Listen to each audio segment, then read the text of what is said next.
First ever factory outlet Mukunda jewellery KPHB Kothapet Khammam Somajiguda Hanamkonda. నమస్తే శ్రవంతి గారు. నమస్తే అమ్మా. శ్రవంతి గారు, షష్టగ్రహ కూటమి గురించి రకరకాల వార్తలు వినిపిస్తా ఉన్నాయి. అసలు కరోనా లాంటి వ్యాధి మళ్ళీ వస్తుందని, లేదంటే ఫైనాన్షియల్ క్రైసిస్ అవే అవకాశాలు ఉన్నాయని, లేకపోతే భూకంపాలు మీనరాశిలో వస్తుంది సంభవిస్తోంది కాబట్టి భూకంపాలు అవి జల ప్రవేశాలు చాలా సునామీ లాంటివి వచ్చి ఇబ్బంది కలిగిస్తాయని, ఇలా రకరకాల వింటూ ఉన్నాం. అసలు షష్టగ్రహ కూటమి అంటే ఏంటి, ఎందుకు వస్తుంది, దానివల్ల ఎంతమందికి లాభం, ఎవరెవరికి లాభం, ఎవరెవరికి నష్టం లాంటి మాటలు ఈ రోజు డిస్కస్ చేద్దాం. తప్పకుండా. గ్రహ కూటమి అని అంటే ఏంటి అని అంటే గ్రహాలన్నీ కూడా ఒకటే దగ్గర ఉండడం.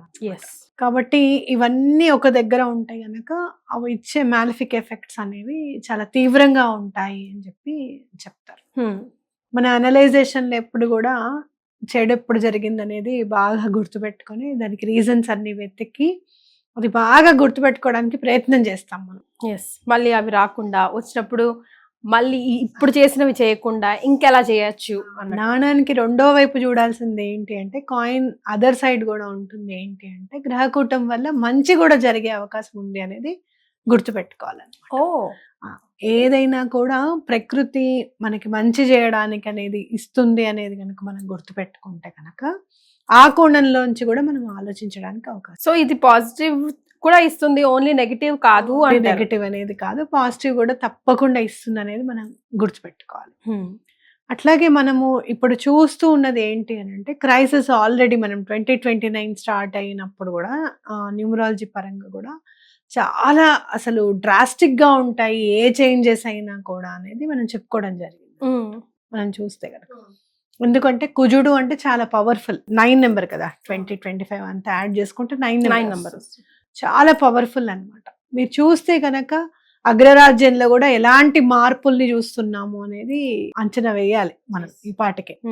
అలాగే మీరు ఇంకోటి ఆలోచిస్తే గనక ఫైనాన్షియల్ గా అంటే స్పెక్యులేషన్స్, స్టాక్ మార్కెట్ అనేది చాలా డౌన్ అయింది అనేది కూడా మనం చూస్తూనే ఉన్నాం.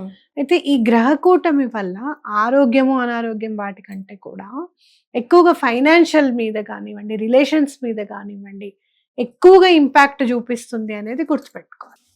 అయితే ఏదైనా కూడా భగవంతుడి సంకల్పంతో జనిస్తుంది కాబట్టి, అవునా కాదా, ఇవన్నీ కూడా ఆయన అధీనంలో ఉన్నాయి కాబట్టి, సృష్టి అంతా కూడా ఆయన అధీనంలో ఉంది కాబట్టి మనం చేయాల్సింది ఏంటి అని అంటే ఆ యోగం అనేది మంచి యోగంగా చూపించు అని చెప్పి దండం పెట్టుకోవాలి. మరి అలాగే మనకి మేనిఫెస్టేషన్స్ ద్వారా చూస్తే గనక ఏదైతే మనం బలంగా విశ్వసిస్తామో, ఏదైతే ఇది జరుగుతుంది అని గట్టిగా నమ్ముతామో అదే జరుగుతుంది అనేది మనం ఎప్పుడు కూడా మాట్లాడుకుంటున్న విషయం.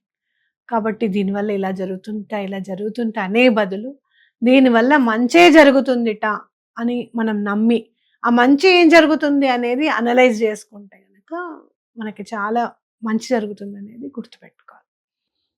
అయితే వైరస్ ప్రబలింది అప్పుడు అనేది మనం చూస్తూనే ఉన్నాము. కానీ ఒక్కొక్క ఇంట్లో వాళ్ళు ఎలా కష్టపడ్డారు, ఎలా వైరస్ నుంచి బయటికి వచ్చేసారు అని చెప్పేసి ఎన్నో దృష్టాంతాలు ఉన్నాయి మనం చెప్పుకుంటే. కొంతమంది ఇప్పటికీ కూడా టచ్ చేస్తే మాకు రాలేదండి, అస్సలు మా ఇంట్లో ఎవ్వరికి కూడా ఎఫెక్ట్ అవ్వలేదు, వైరస్ అటాక్ అవ్వలేదు దేవుడి దయ వల్ల అని చెప్తూ ఉంటారు. అసలు ఏంటి అనేది మనం చూస్తే గనక ఇలాంటివి ఎప్పుడన్నా మీరు విన్నప్పుడు దత్తాత్రేయ స్వామిని కనుక పూజిస్తే ఎలాంటి ఇబ్బందులు ఉండవు అనేది గుర్తుపెట్టుకోవాలి. లక్ష్మీనారాయణుల రాజయోగంతో వస్తోంది ఇది అనేది ఒక దగ్గర నేను చదివాను అనమాట. చదివినప్పుడు నాకు చాలా సంతోషం అనిపించింది. ఎవరికి బాగుండదు అంటున్నారు కానీ కొన్ని రాసుల వరకు ఇంకా బాగుంటుంది అనేది మనం ఎక్కడ కూడా వినడం లేదు. ఓసారి చూస్తే మనకు భయం అనిపిస్తుంది. అసలు సజెషన్ కూడా నేను పైకి అసలు చూడొద్దు అనేది స్క్రోల్ చేస్తూ ఉంటాను. అంటే ఏంటంటే నెగటివ్ విషయాలు ఏవి కూడా మన సబ్ కాన్షియస్ మైండ్ ని రీచ్ అవ్వకుండా చూసుకోవాల్సిన బాధ్యత మన మీద ఉంది అనేది మనం గుర్తుపెట్టుకోవాలన్నమాట. వచ్చే సునామీని ఎట్లాగో ఆపలేం, అవునా కాదా, ఎలా అయినా వస్తుంది, తప్పదు, భరించాల్సిందే. ప్రకృతిని మనం విపరీతంగా బాధ పెడుతున్నాం అనిపిస్తుంది. మదర్ ఎర్త్ అని అంటున్నాం, నీళ్ల కోసం తవ్వేస్తున్నాం, మైనింగ్ చేస్తున్నాం, అన్నీ కూడా చేస్తూనే ఉన్నాం. కాబట్టి ప్రతిరోజు మా కోసం, అందుకనే మీరు చూస్తే అరచేతులు చూసుకొని దండం పెట్టుకోండి, కింద పాదం మోపేటప్పుడు దండం పెట్టండి, మమ్మల్ని ఇంత మోస్తున్నావు తల్లి అని చెప్పేది అదే. అర్థమైందా? వెరీ ట్రూ అండి. కాబట్టి మదర్ ఎర్త్ కి దండం పెట్టుకోవడము, ఇలాంటివి ఏవి జరగకుండా చూడమ్మా, మమ్మల్ని క్షమించి మమ్మల్ని వదిలేసేయని చెప్పి దండం పెట్టుకుంటే ఎటువంటి ఉపద్రవాలు రావు అనేది గుర్తుపెట్టుకోవాలి. ఎస్.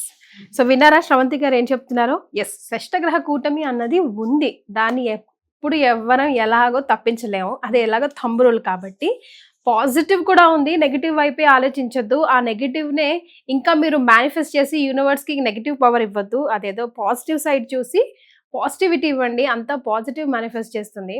కొండంతలో పోయేది అప్పుడు మన మేనిఫెస్టేషన్ ద్వారా గోరంతలో పోతుందేమో అంటుంది. భలే నచ్చింది శ్రవంతి గారు నాకు ఈ మాట. రకరకాల అందరితో చేసి ఉన్నాం కదా షష్టగ్రహ కూటమి మీద టాపిక్స్, ఎవరి ద్వారా ఏం తెలుస్తుందా, ఎంత డిఫరెంట్ గా తెలుస్తుందా అని అనుకుంటా ఉన్నాము. But this is where we land up. కరెక్టే కదా. ఎందుకు ప్రతిసారి వస్తుందంట, సునామీ వచ్చేస్తుందంట, అర్త్క్వేక్ వచ్చేస్తుందంట, ఫైనాన్షియల్ గా మార్పులు, స్టాక్ మార్కెట్ స్తంభిస్తుందంట, లేకపోతే ఈవెన్ రాజకీయ పరంగా చూసినా కూడా మెయిన్ పొజిషన్ లో చాలా మార్పులు, అన్ఎక్స్పెక్టెడ్ మార్పులు వచ్చేస్తాయి అని అంటున్నారు. అండ్ గురు స్థానంలో ఉన్న వాళ్ళకి తప్పకుండా, బికాజ్ షష్టగ్రహ కూటమి అప్పుడే మళ్ళీ గ్రహణం కూడా వస్తుంది కాబట్టి పెద్దవారికి ఎవరికైనా ఎఫెక్ట్ అయ్యే అవకాశాలు ఉన్నాయని అన్ని నెగిటివ్ వింటా ఉన్నాం. అట్లాంటివి ఒకటి కీర్తి, ఎవరి రాతలు అన్ని కూడా రాసుకునే వచ్చాం కదా, ఆయన రాసిన తర్వాత వచ్చిన వాళ్ళవే కదా మరే.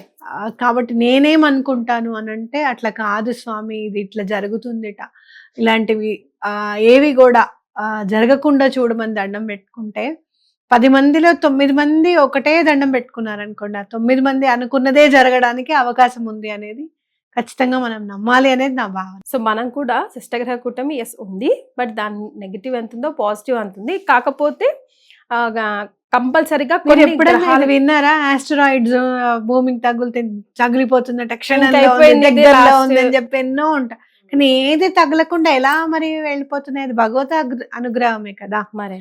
కాబట్టి ఇవి కూడా తప్పకుండా భగవంతుడిని మనం ఆరాధిస్తే కనుక ఎటువంటి ప్రాబ్లం ఉండదు అనేది మనం నమ్మాలి. వస్తుంది వస్తుంది వస్తుంది అని జపం చేసే బదులు వస్తుంది ఎలాగో వచ్చేది, దాన్ని ఎలా తప్పిస్తావు, నువ్వే దారి చూపునైనా అని అడగండి అంటారు. అంతే అంతే. ఆ శ్రీపాద వల్లభుని డెఫినెట్ గా అలాగే చేస్తాం. శ్రవంతి గారు, థ్యాంక్ యూ సో మచ్ అండి. నమస్కారం. నమస్తే.